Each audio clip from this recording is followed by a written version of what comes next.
জয়ী হয়েছেন, আপনার অনুভূতিটা কি এবং সাধারণ মানুষ যারা একটা পরিবর্তিত বাংলাদেশে একটা প্রত্যাশা নিয়ে আপনাকে বেছে নিয়েছেন তাদের জন্য আসলে কিভাবে কাজ করা হবে? আমার মানুষের কাছে ঋণ অনেক বেড়ে গেছে, আমাকে ঋণটা পরিশোধ করতে হবে। তাদের ভালোবাসার ঋণ, আমার প্রতি তাদের বিশ্বাসের ঋণ, আমার প্রতি তাদের আস্থার ঋণ, এই ঋণটা আমাকে পরিশোধ করতে হবে।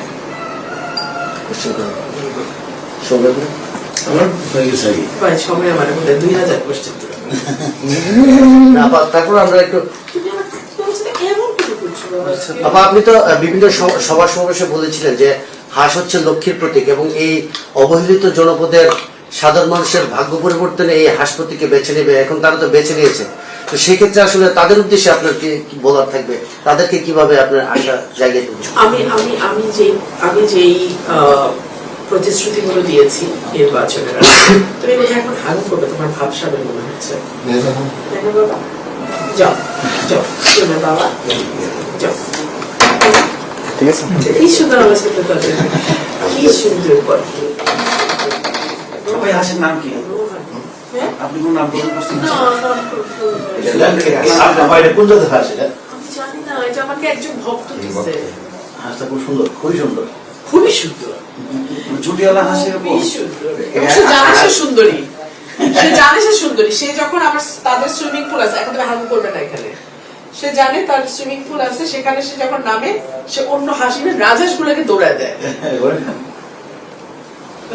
নাম রাখেন না প্রকাশ ভাই একটু সরাই দিন হালকা। এই যে সুন্দরী miss beauty, miss beauty, miss beauty যাও। তাহলে সুন্দরী হলো নামটা মিস বিউটি, মিস বিউটি আমাদের। আমরা যে কোয়েশ্চেনটাতে ছিলাম আপা, যে আপনি তো বিভিন্ন সভা সমাবেশে বিভিন্ন সময় বলেছেন হাঁস হচ্ছে লক্ষ্মীর প্রতীক এবং তাদের ভাগ্য উন্নয়নে আসলে আপনি কিভাবে কাজ করবেন বা তাদের প্রতি আপনার মেসেজটা কি? আপনি তো প্রতিবারে তো দেখা যায় জনপ্রতিনিধিরা আসে, ভোটের আগে প্রতিশ্রুতি দেয়, ভোট পায়, তারপর চলে যায়। আসলে আপনার পক্ষ থেকে তাদের জন্য আপনার যে প্রতিশ্রুতির বাস্তবায়ন বা তাদের পাশে আসলে যে আপনি দাঁড়াবেন, সেক্ষেত্রে তাদের প্রতি আপনার একটা মেসেজ। যারা প্রতিশ্রুতি দিয়ে চলে যায় তারা কিন্তু বেশিরভাগই দলীয় প্রার্থী, দলের মার্কার কারণে তারা জিতে আসে এবং তারপরে আর তাদের খবর থাকে না। আপনি যেটা বলছেন, আমি তো কোনো দলীয় প্রার্থী না। আমাকে যদি এলাকায় আরেকবার নির্বাচন করতে হয়, কাজ করা ছাড়া আমার হাতে আর কোনো অপশন নাই।